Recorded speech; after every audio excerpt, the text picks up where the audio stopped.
네. 안녕하세요, 여러분. 저번 영상에 많은 댓글이랑 문의들을 주셨는데 성원에 힘입어서 저희가 2탄, 3탄까지도 계속 찍어보려고 합니다. 그래서 오늘은 저희 고정 패널이신 20년차 컨설턴트 제이든님 초대를 드렸고요. 안녕하세요. 올드 제이든을 맡고 있는 올제 제이든 송입니다. 그리고 컨설턴트계 아이돌 2년차 베이비 컨설턴트 제이든님이십니다. 네, 안녕하십니까. 영거 제이든을 맡고 있는 영재 제이든 초입니다. 이름은 같지만 아주 다른 제 15년차 그리고 2년차 컨설턴트 분들의 또 입시에 대한 경력의 차이나 실제로 입시를 진행했을 때 시간도 너무 많이 지금 달라져 있어요. 그렇죠? 그래서 라떼는 어떤 것들을 입시에 준비를 했었어야 됐다. 라떼는 어떤 것들을 했었어야 됐다. 이 차이를 한번 파악을 해볼까요? 이제 제가 SAT 공부를 하던 때 그때는 일단은 SAT 단어가 정말 중요하던 시기고 SAT 안에 그 단어 시험만 보는 부분이 존재하던 시대이고 굉장히 옛날입니다. 그리고 SAT 옵셔널이라는 게 존재하지 않았던 시대고 네, 그런 시대였기 때문에 그때는 거의 뭐 SAT에 목숨 걸고 했어야 됐고 이제 SAT가 도저히 안 되는 친구들은 이제 ACT를 치르는 그런 차선책을 좀 이용하는 방법으로 쳤던 경우가 있었고 제가 대학 어플라이 할 때만 해도 ACT를 받아주는 학교가 SAT를 받아주는 학교보다는 그래도 적었어요. 그런 시대였고 그러다 보니까 유학을 오는 친구들도 어쨌든 그 SAT 단어를 섭렵하는 게 가장 큰 문제라면 문제였고 그리고 이제 뭐 저 같은 경우도 미국에서 계속 공부를 했기 때문에 EC 같은 부분에 있어서도 사실 그냥 학교에서 제공하는 그 주변에서 진행할 수 있는 EC들을 많이 진행을 했었고 뭐 봉사활동 학교 내에서 진행되는 어떤 대회 학교 내에서 진행된 대회를 잘해서 뭐 디스트릭 대회, 리저널 대회 뭐 그러다가 더 잘하면 내셔널 대회 이런 식으로 점진적으로 이렇게 대회들을 참가를 하면서 EC를 채우는 그런 시절을 그렇게 준비를 했었었고 뭐 SAT가 무조건 중요하던 시절 그랬었습니다. 제가 좀 재밌는 주제를 하나 얘기를 해볼까 하는데 진짜 항상 있는 얘기인 것 같아요. SAT 몇 번까지 이 시절에는 쳐도 됐었나요? 제가 공부할 때는 그냥 3번이 답이다. 거의 뭐 3번 이상은 치면 안 된다라는 그런 신념을 갖고 공부를 하고 쳤었기 때문에 저도 SAT를 2번 쳤나? 네, 아마 2번 정도 쳤던 것 같아요. 그렇죠. 네. 저희는 다 3번이라고 이제 하고 있는데 진짜 SAT를 너무 많이 쳐서 보내려는 친구들한테 꼭 얘기를 해주고 싶은데 유펜이나 조지타운이나 스탠퍼드나 이런 데는 뭐 스코어 셀렉션을 받아주기는 하는데 궁극적으로는 모든 테스트를 다 보내라고 하기 때문에 사실상 SAT는 어쨌든 지능으로 치는 시험이라 그 몇 번의 횟수를 넘어가면 안 되기 때문에 최대한 3번에서 사실 끊는 게 맞긴 하죠. 그 시절에는 더 스트릭트한 룰이 있었던 거군요. 그랬던 것 같아요. 그때는 그냥 뭐 3번 이상은 칠 수 없다. 거의 이렇게 듣고 시험을 봤었기 때문에. 네. 그래서 뭐 봉사활동이든 이시든 사실 그 시절에는 뭐 교내 활동에서 뭐 좀 우승 좀 하고 그 제가 있던 시절에도 인터넷은 있었고요. 제가 있던 시절에도 핸드폰 있었고요. 셀폰 있었고 물론 아이폰은 없었습니다만 그래도 뭐 터치 같은 게 있었나요? 아이스크림 폰 때 시지 않으신가요? 아니에요. 그 이렇게 안테나 뽑아 쓰는 폰 시절이에요. 네. 네. 어쩐지.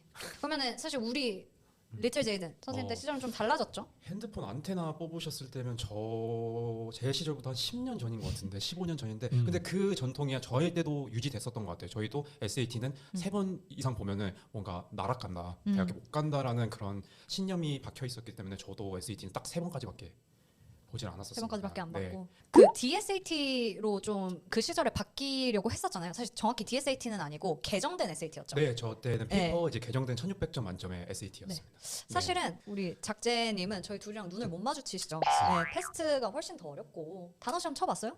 8개 막 외워보셨어요? 말도 안 되는 단어들? 아니 뭐 그거 정도는 제 눈치껏 때려 맞출 수 있지 않나. 1600점이 어려웠었던 거는 이제 리딩 이제 이거는 뭔가 시험 스킬보다도 어렸을 때부터 리딩 컴프레hen션 잘하고 책을 많이 읽었던 친구들한테 유리한 시험이었기 때문에 저는 1600점이 좀 더 어렵지 않나 감히 예상을 해봅니다. 감히. 동의하십니까? 2400보다 1600이 어려웠다? 저 1600 세대예요. 2400 이전에 1600이 있었고요. 갑자기 2400이 됐다가 다시 1600으로 온 거거든요. 죄송합니다. 저는 그런 세대예요. 아버님 그러면 1600 때 무슨 뭐 어떻게 질문이 나왔었나요? 1600 그때 시절에 1600 때는 아까 말씀드린 대로 단어 섹션이 따로 있었어요. 그래서 그 단어 섹션이 좀 큰 비중을 차지했고 한 15,000단어 이렇게 외우고 15,000이요? 네. 그 정도쯤은 외웠던 것 같아요. 죄송합니다. 좀 그래서 800단어 정도 외웠던 것 같아요. 가만히 있어야 안 돼. 난 그만큼 안 외우고도 뭐 점수 잘 받았어 하시는 분들 있으실 수 있는데 축하드립니다. 저보다 똑똑하시네요. 그러면 이 얘기도 좀 해보고 싶었어요. 요즘에 화두가 많이 되는 건데 SAT 점수가 끝까지 안 나오면 노력하는 사람들도 많지만 요즘에 유출 문제가 심각하잖아요. 그렇죠. SAT 유출. 혹시 주변에 이렇게 SAT 유출한 거 쳐서 가보려고 하는 혹은 캔슬당한 그런 사례들 보신 적 있으신지? 뭐 몇 번 보기는 했습니다. 시카고에 있을 때도 보기는 했었는데 그때는 또 아날로그 시대였기 때문에 약간 뭐랄까 시차를 이용한 유출 맞습니다. 그런 것들도 네. 좀 많이 있었고 음. 유출이라는 점은 좀 분명 범죄고 나쁜 건 사실인데 한편으로는 또 그런 거를 해내는 양쪽 집단 다 어떻게 보면 능력자다. 그 시험을 3시간 동안 보고서 유출로 다 외우고 맞아요. 그거를 전달을 해주고 1시간 안에 또 그렇죠. 그리고 그 몇 시간 안에 그 전달 받은 거를 또 습득을 해서 와서 점수를 내는 친구들이라면은 능력이 있기는 있다. 근데 좀 능력을 잘 좋은 곳에 썼으면 좋겠다. 그렇죠. 저는 최근에 이제는 이 개정 시대에 넘어서서 우리가 DSAT로 들어왔잖아요. 근데 한 2년 전부터 해서 이제 DSAT 처음 출범할 시절부터 해서 사실 유출이 꽤 있었던 것 같아요. 저는 어떻게 느꼈냐면 제가 그 심리학을 가르치는 한 학생이 있었는데 왜 우리 AP 시험을 볼 때 FRQ라고 해가지고 free response를 네. 적는 곳이 있잖아요. 근데 사이콜로지는 사실 그렇게 길게 에세이를 적을 필요가 없고 간단한 문장들을 조합해서 이해를 해서 자기의 어떤 이론만 그런 표출을 해내면 되는 건데 he 다음에 뭐 동사 뒤에 s를 붙여야 되는지 이런 것조차 잘 안 됐던 친구인데 갑자기 마지막쯤에 선생님 저 SAT 1600 받았어요. 이러면서 저한테 점수표를 보여주더라고요. 근데 저는 도저히 예실력에 그게 받을 만한 게 절대 안 되는데 어떻게 받았는지 굉장히 의아했고 아무래도 그런 사고들이 좀 있었던 것 같아요. 네. 기로는 문제 AI를 사용하기 때문에 문제를 다량으로 랜덤하게 만든다고 들었는데 그게 아직도 가능한 건가요? 그런 유출이? 가능이 한 것 같아요. 그때 신기하네. 좀 초반 시절에는 가능했던 아. 것 같아요. 그래서 굉장히 놀랐었던 적이 있고요. 제 시절은 지금보다 거의 한 10년 더 앞선 시절이긴 한데 그때도 페이퍼 SAT 때문에 한국에서 SAT를 치고 시험을 제출한 학생들은 받지 않겠다. 이런 규정들도 있었고 실제로 제 그 가디언 사는 룸메이트가 정말 부자예요. 얘는 공부를 진짜 잘하는데 얘 친언니가 공부를 정말 못했거든요. 근데 SAT가 2,300점이었고 이제 슥 들리는 말을 캐치를 했을 때 이거 뭐 돈 주고 친 건데 이렇게 나와서 어디 갔다 이런 얘기도 좀 들은 것 같아요. 그렇죠? 그래서 뭐 SAT가 사실 미국 입시의 단은 아니잖아요. 우리가 코로나 시절 때문에 옵셔널도 있었었고 그래서 실제로 어떤 엑스트라 커리큘러 액티비티나 뭐 수상대회 같은 것들 어떤 것들도 하셨는지 좀 궁금해요. 이건 임팩트 있었다. 뭐 동아리든지 운동이든지. 엑스트라 커리큘러 액티비티 저는 그냥 학교에서 하던 거 위주로 했던 것 같아요. 예를 들면? 뭐 팀 스포츠라든지 아니면은 뭐 어떤 드라마 클럽 뭐 이런 거 드라마 클럽 같은 거 네. 드라마를 하셨어요? 한번 갔다만 왔습니다. 갔다 오셨어요? 네. 근데 뭐 그런 것들 플러스 그리고 이제 봉사활동 같은 경우는 아무래도 교회에 다니면서 교회에서 이제 매주 데리고 가는 어떤 그런 커뮤니티 서비스 따라다닌 다음에 이제 뭐 마지막에 뭐 목사님한테 좀 이렇게 레커멘데이션도 받고 그런 걸로 많이 채웠던 것 같아요. 팀 스포츠는 어떤 거 하셨어요? 저는 농구. 농구. 네. 그래서 키가 크시군요. 키가 커서 뽑혔죠. 커서 뽑혔고 네. 농구를 좀 하셨었군요. 네. 올해는 안 했습니다. 1년 딱 하고 말았는데. 그러면 계속 하던 이야기를 좀 해서 네. 이제 우리 큰제 네. 빅제 시절에는 좀 봉사활동 좀 하고 네. 운동 좀 열심히 하고 단어 그냥 백과사전 달달 외우고 그랬을 때 어느 정도 대학까지 갈 수 있었을까? 모든 걸 완벽하게 해냈다. 저는 이제 퍼블릭 스쿨 다녔는데 우리 학교에서 이렇게 하버드 같은 데 가는 친구들 보면은 흔히 우리가 얘기하는 엄친아 진짜 팔방미인 같은 친구들 뭘 해도 다 잘하고 뭐 스포츠 뭐 어떤 다른 비주얼 아트, 퍼포밍 아트 그다음에 GPA도 좋고 막 ACT, SAT 같은 것도 다 점수가 잘 나오고 그런 친구들이 이제 주로 정말 좋은 대학을 갔던 것 같고요.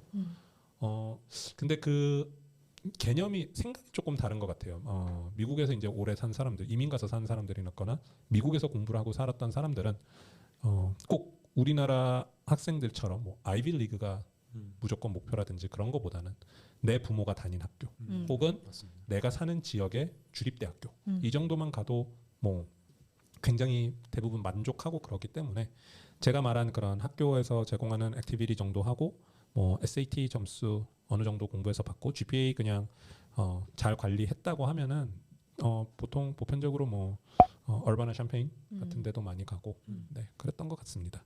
작제 시절에는 엑스트라 커리큘러 액티비티 좀 잘하는 애들 잘 갔던 애들은 어디까지 하는 걸 좀 보셨는지. 일단 저도 잘하는 편에 속했었던 학생인데 오. 저는 이제 큰 제이든 선생님처럼 뭔가 학교에서만 활동을 하고 하는 학생이었기 때문에 확실히 저보다 좀 더 잘 간 친구들을 보게 되면은 밖에서 활동 많이 했더라고요. 예를 들어 뭐 인터내셔널 컴피티션에 나갔다든지 아니면 뭐 그런 라이팅 컨테스트 나가고 저는 학교에서만 충실했던 학생이었기 때문에 그 부분이 조금 부족해서 좀 제가 원하는 대학교에 들어가지 못했지만 만족은 하고 있지만 네, 그러지 않았을까 그랬었다. 싶습니다. 네. 저는 좀 비유를 해드리자면 제 시절 때 저희 학교에서 제일 잘 갔던 두 명이 스탠포드랑 MIT를 갔어요. 네. 그리고 MIT 갔던 친구는 심지어 이 사람은 그 해군 그 네이버 아카데미에 합격을 해서 과감하게 MIT를 버리고 그리고 네이버 아카데미에 가서 나중에 졸업을 할 때 그 발레딕토리안으로 왔는데 네이버 아카데미에서 직접 입학사정관이 왔어요. 그리고 스피치를 주는데 너무 고맙다. 거기 MIT 버리고 우리 출산 거에 대해 너무 고맙다 이런 얘기도 해줬는데 이제 이 친구 같은 경우는 학교에서 그냥 단순히 GPA를 잘 받는다 뭐 그런 수준이 아니었고 뭐 Genes in Space라든지 나사에서 주최하는 어떤 이런 그 컴페티션 같은 것들 그리고 AMC 수학 경시 대회 이런 것들에서 상당히 고득점을 받아서 전체 뭐 스테이트 1등 이렇게 했던 친구가 보통은 좀 잘 갔었던 것 같아요. 네.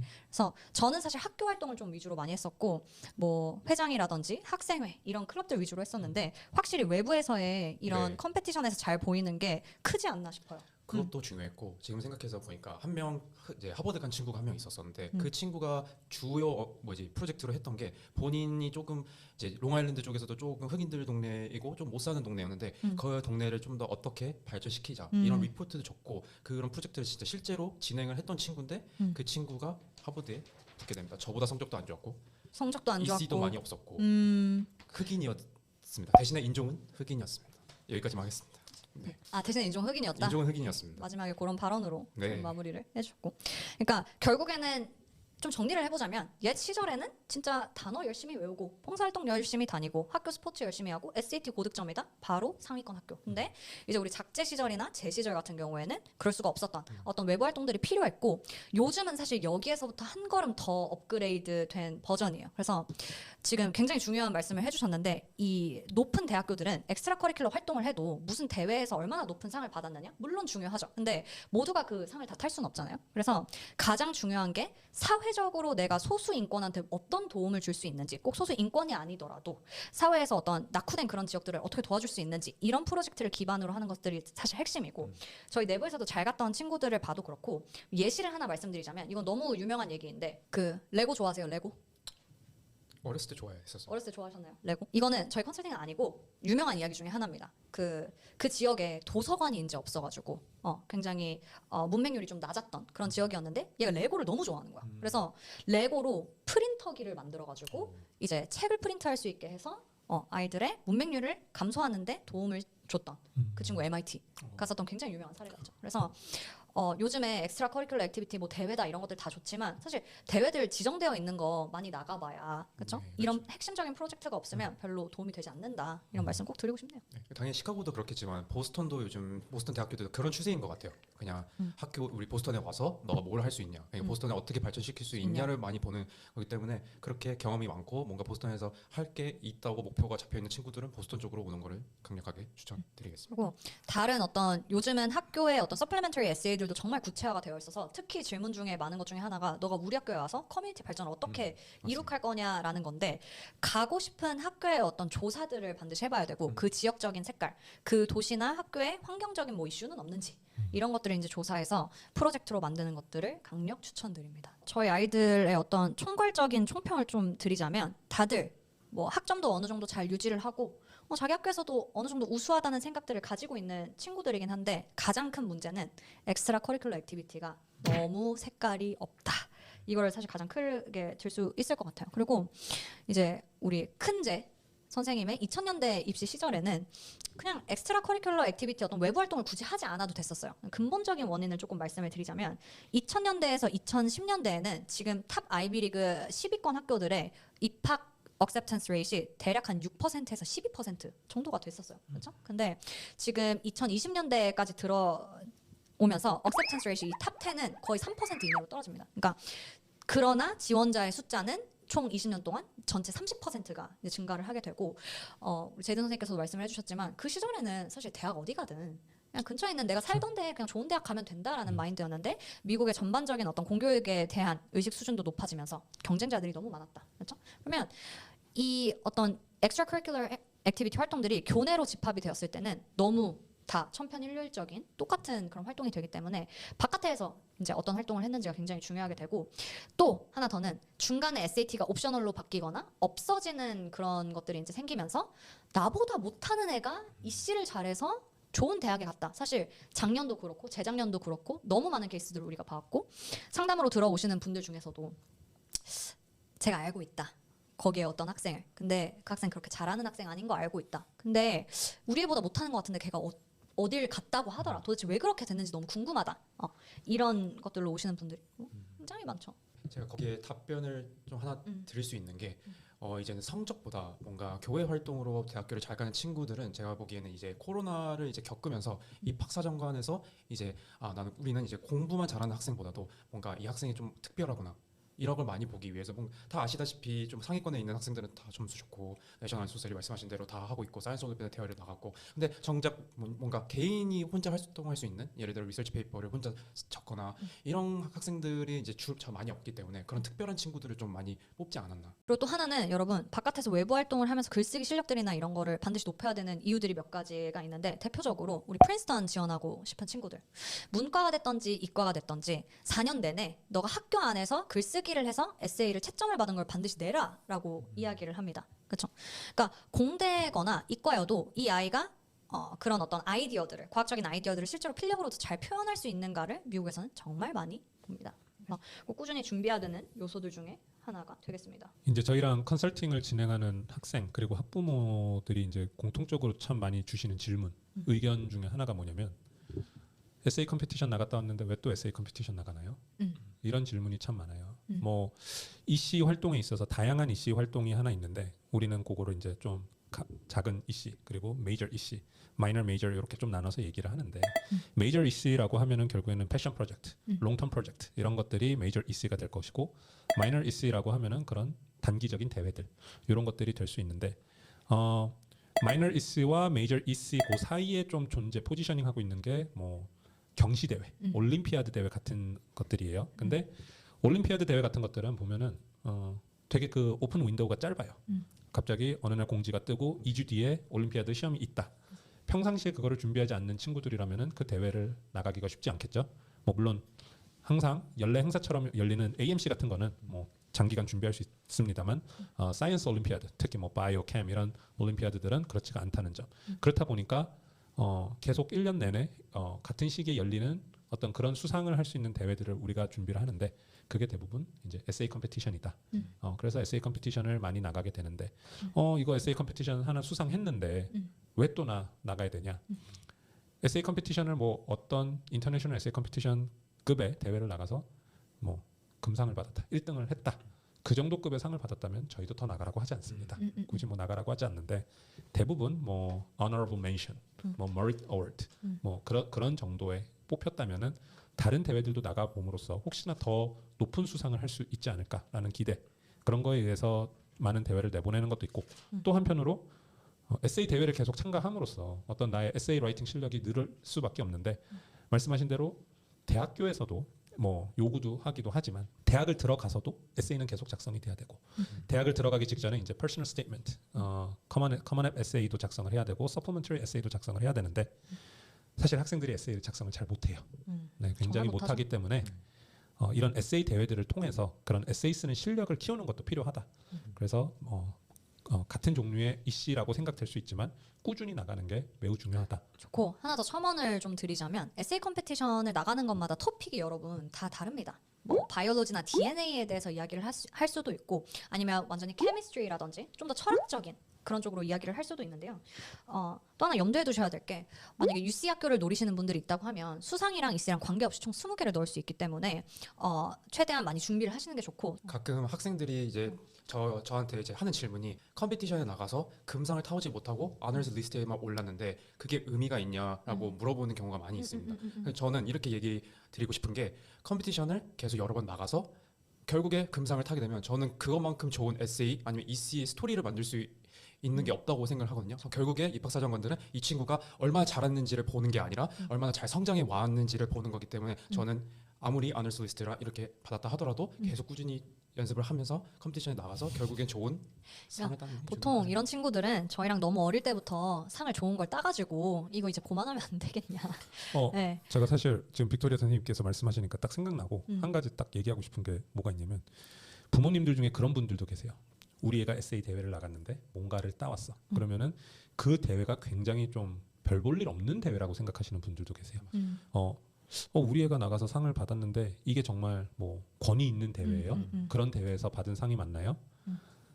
저희는 기본적으로 인터내셔널 레벨 대회만 먼저 출전을 시키고 그렇기 때문에 학생들이 나가서 수상한 모든 것들은 권위 있는 대회에서 훌륭한 실적을 얻어낸 거다. 그렇죠. 하버드 인터내셔널 네, 같은 뭐 그런 것들. 것들을 꼭 이제 아셨으면 좋겠습니다. 네. 그리고 수상 때문에 너무 집착을 안 하셨으면 좋겠는 게 저희가 그런 친구들은 트랙이 따로 있어요. 어떤 친구들이냐? 다른 이씨들 안 하고 4년 내내 올림피아드만 이제 준비하는 친구들이죠. 그래서 무조건 금상 혹은 국가대표급으로 들어가서 그래서 이제 MIT라든지 스탠퍼드라든지 칼텍이라든지 이런 공대학교들 위주에서 뽑아가는 상비군으로 선발되어서 가는 그런 시나리오일 경우에만이지 한 가지 수상에 너무 크게 목매이지 않으셨으면 좋겠습니다. 더 중요한 건 이 수상들 안에서 쓸 수 있는 스토리다.